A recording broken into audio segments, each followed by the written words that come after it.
अस्सलाम वालेकुम। अच्छा, इस वीडियो में हम बात करेंगे कि जो डमी लिस्टिंग है उसको यूज़ कैसे करना है।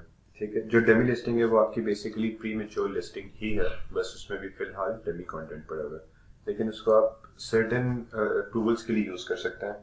तो आपने उसके लिए उसको यूज़ करना है और स्टार्ट करते हैं हम कि आपने उसके साथ सबसे पहले केस कैसे खोलना है।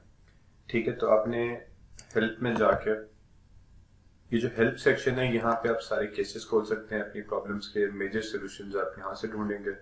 ठीक है, और जो केसेस खोल के अमेज़न तक पहुँचने में हमको ट्रैक करना है वो सारा इस हेल्प में जाके करेंगे। तो एक वीए को अच्छी तरह इसका एक्सपीरियंस भी होना चाहिए और इसकी सेंस भी होनी चाहिए कि केसेस कब कब किन मौके पे खोलते हैं, उनको लिखते कैसे हैं और क्या अमेज़न सपोर्ट की कंडीशन होती है, तो उस हिसाब से आपने किस तरह उनको जस्टिफाई करना है अपना केस। अमेज़न सपोर्ट काफ़ी हद तक इतनी ज़्यादा इफेक्टिव नहीं होती, तो आपने उनको इफेक्टिव बनाना होता है। रिप्लाई वो ज़रूर करते हैं, ठीक है, लेकिन वो बड़ी जनरल रिप्लाईज कर रहे होंगे, तो आपने अपने केस को स्पेसिफिक बना के उनको प्रेजेंट करना है, तो आपको एक अच्छा आंसर मिलेगा।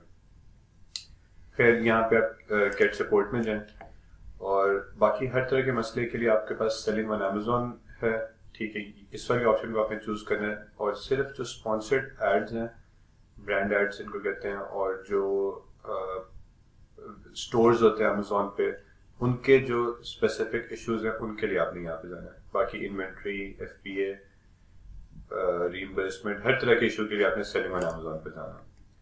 यहाँ पे आप अपना केस लिखे अमेज़न से। बेसिकली आप अमेज़न से पूछना चाह रहे हैं कि ये मेरी लिस्टिंग है, ठीक है, क्या आप हमें इजाज़त देते हैं कि हम इसको सेल कर लें या इसके ऊपर किसी तरह की रिस्ट्रिक्शन है। और आप ये भी लिखेंगे कि मैंने इस पर अपनी बेसिक वर्किंग की हुई है और मैंने चेक किया कि मेरा प्रोडक्ट किसी भी तरह की रिस्ट्रिक्शन के अंदर फॉल नहीं करता। वो आपने करनी है। वो कैसे करनी है मैं आपको बताता हूँ, लेकिन कंसिडर करें कि ये जो हमने लास्ट प्रोडक्ट बनाया था, ठीक है, लीगल कार्ड्स, इसको मैंने वर्किंग की हुई है, इसके ऊपर कोई रिस्ट्रिक्शन नहीं है, तो बस मैंने केस ही खोलना है कि अमेज़न से फिर भी मैं कंफर्मेशन लूंगा कि मैं एफपीए में अपना ये माल भेजने से पहले कि अमेज़न हर तरह से अप्रूव करता है ना इसको। ठीक है, तो ये मैंने केस लिखा हुआ है ऑलरेडी, जिसमें मैंने बेसिक्स अमेज़न से पूछ रहा हूँ कि ये जो मैंने एसएन क्रिएट किया, ठीक है, क्या इसको मैं सेल कर सकता हूँ। और मैं उनको ये भी बताऊंगा कि मैंने अपनी रिसर्च की हुई है और उसमें ये किसी भी तरह की रिस्ट्रिक्शन के अंडर फॉल नहीं करता। ठीक है, अब दूसरा, इस केस को आपने चलाना कैसे कि आप कंटिन्यू करेंगे तो यहाँ पे आपको, अच्छा, अमेज़न में कोशिश ये करता है इस तरह के आपको ऑप्शंस दिखा के कि आपके जो केस है, आपका जो इशू है, वो इधर ही सॉल्व कर ले, बजाय इसके कि वो उसको केस तक लेके जाए, कि सपोर्ट तक लेके जाए, वो इधर ही सॉल्व कर ले। और काफ़ी इशूज हैं जो आपके इसी तरह ही सॉल्व हो जाएंगे, मैं आपको दिखाऊंगा। ठीक है, तो आप यहाँ पे करें my issue is not listed, क्योंकि आपने केस भेजना है। ठीक है, my issue is not listed करें, प्रोडक्ट लिस्टिंग रिलेटेड कर लें, कंटिन्यू करें, वो कहेगा आइडेंटिफायर है। मैं आइडेंटिफायर दूंगा तो वो यहाँ पे उस मसले को सॉल्व करने की कोशिश करेगा, लेकिन मैं इसलिए इसको कहूँगा I don't have an identifier और कंटिन्यू करूँगा। ठीक है, ताकि मैं केस तक पहुँचूँ। वो यहाँ पे अपनी चीज़ें बता देगा। यहाँ पे आप ईमेल में अपना ईमेल लिखें, मेरा ईमेल ऑलरेडी लिखा हुआ है। आपने किसी और को भी ऐड करना है, जैसे ये आपका ईमेल हो सकता है, आपके क्लाइंट का कोई और हो सकता है, तो यहाँ से ऐड कर लें। और ये अटैचमेंट्स हैं, इनको अटैचमेंट्स को लाजमी, जो इसकी सपोर्टिव डॉक्यूमेंट्स होते हैं केस के, वो लाजमी फिल किया करें। उनमें अगर ये लिस्टिंग है तो फॉर एग्जांपल मैं लिस्टिंग का शायद डिटेल पेज लिख दूँ, शायद मैं उस जो भी आपको रेलिवेंट अपने मसले के डॉक्यूमेंट्स लगे आपने वो उसमें अटैच करना है। ठीक है, और this is an urgent issue, इस पर आप क्लिक करना और इसको सेंड करना। ठीक, अच्छा, ये तो होगी एक बात कि आपको पता है कि आपका प्रोडक्ट किसी भी तरह के रिस्ट्रिक्टेड कैटेगरी में फॉल नहीं करता।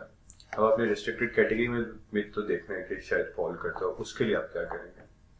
उसके लिए वैसे तो आप जब लिस्टिंग बना रहे होंगे ना, जिस तरह हमने लास्ट वीडियो में लिस्टिंग बनाई थी, तो आपके आगे उस टाइम पे ही एक एरर आ जाएगा या रिक्वेस्ट अप्रूवल का ऑप्शन आ जाएगा, जिस पे आप क्लिक करके अपने वहाँ पे अमेज़न बताएगा कि इस प्रोडक्ट को लिस्ट करने के लिए आपको ये चीज़ें पहले जमा करानी होंगी, फिर आप इस प्रोडक्ट को लिस्ट कर सकते हैं। ठीक है, तो वो उनको गेटेड कैटेगरीज भी कहते हैं। ठीक है, अगर आप उस तरह की कैटेगरी के अंदर लिस्ट करेंगे तो आपको साथ ही वहाँ पे एक मैसेज बॉक्स अपीयर हो जाएगा, जिसमें वो बता रहे हैं कि आपको ये डॉक्यूमेंट्स जमा कराने और फिर आप उसके ऊपर लिस्ट कर सकते हैं। ठीक है, वो डॉक्यूमेंट्स कैटेगरी के ऊपर डिपेंड करते हैं, लेकिन वो सर्टेन पैकेजिंग के भी प्रूफ्स हो सकते हैं, वो कितना प्रोडक्ट सेफ है, ठीक है, उस चीज़ का भी प्रूफ हो सकता है, वो किसी सर्टेन इदारे या मतलब किसी डिपार्टमेंट या ऑथराइज्ड चैनल के थ्रू भी वो सर्टिफिकेशन हो सकती है, एफटीए की भी हो सकती है। कंट्रीज और प्रोडक्ट्स पे डिपेंड करता है, डिफरेंट टाइप ऑफ डॉक्यूमेंट्स वो मांग लेगा आपसे। ठीक है, तो आपने वो प्रेजेंट करने उनको, तो आपका केस फिर आगे चला जाएगा प्रोडक्ट अप्रूवल के लिए। ठीक है, वो मैं आपको दिखाता हूँ कि आपको कैसे पता लगेगा कि आपका केस कहाँ पे। अभी उस केस की चीज़ें देखने के लिए प्रोडक्ट लिस्टिंग एंड इन्वेंट्री इसमें जाएं और check if your product requires approval, उसके पे चले जाएं। ठीक है, ये आपको बेसिक्स यहाँ पे इंफॉर्मेशन दे रहे हैं कि रिस्ट्रिक्टेड प्रोडक्ट्स क्या होते हैं, उन पे आप जाके पढ़ लें कि एक दफ़ा के रिस्ट्रिक्टेड प्रोडक्ट्स कौन कौन से होते हैं, वहाँ पे आपको लिस्ट आ रही है।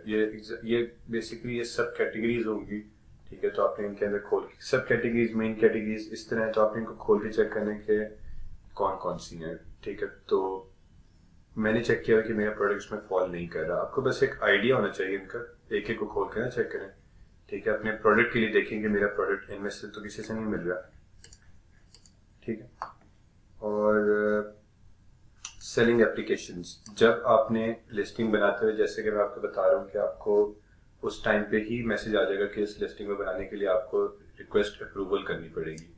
ठीक है, तो वो जब आप रिक्वेस्ट अप्रूवल करके वो डॉक्यूमेंट सबमिट करा देंगे, ठीक है, तो वो आपके यहाँ पे आ जाएगा इस सेक्शन में। ठीक है, ये सेलिंग एप्लीकेशंस का सेक्शन है, इसके अंदर ये आ जाएगा।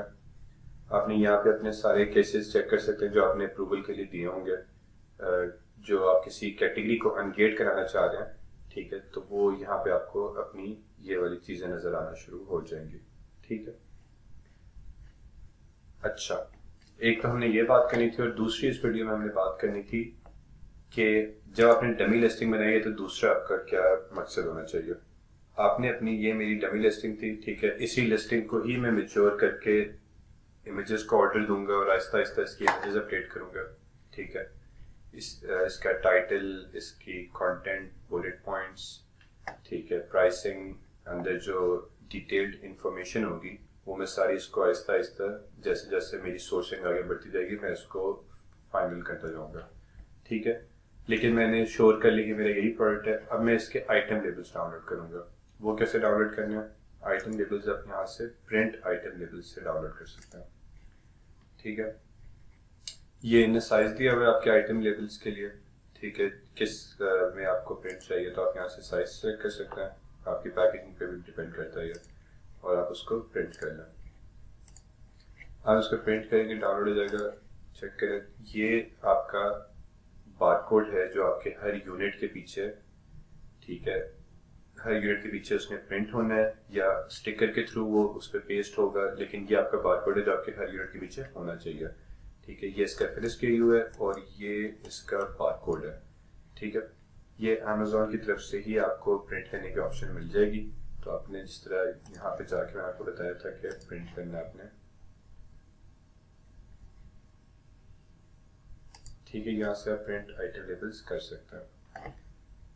तो ये आपने जो बारकोड है ये अपने सप्लायर को देना है कि जो भी आपका प्रोडक्ट है, जैसे इस केस में हमारे पास लीगल पैड्स प्रोडक्ट है, तो इसकी जो भी पैकेजिंग वो भी हो सकता है इसका क्ले प्लास्टिक बैग हो जिसके अंदर एक लीगल पैड पड़ा हो, तो उस क्ले प्लास्टिक बैग के ऊपर ये जो मेरा आइटम लेबल है ये प्रिंट हुआ होना चाहिए, स्टिकर की फॉर्म में हो, जिस भी फॉर्म में हो।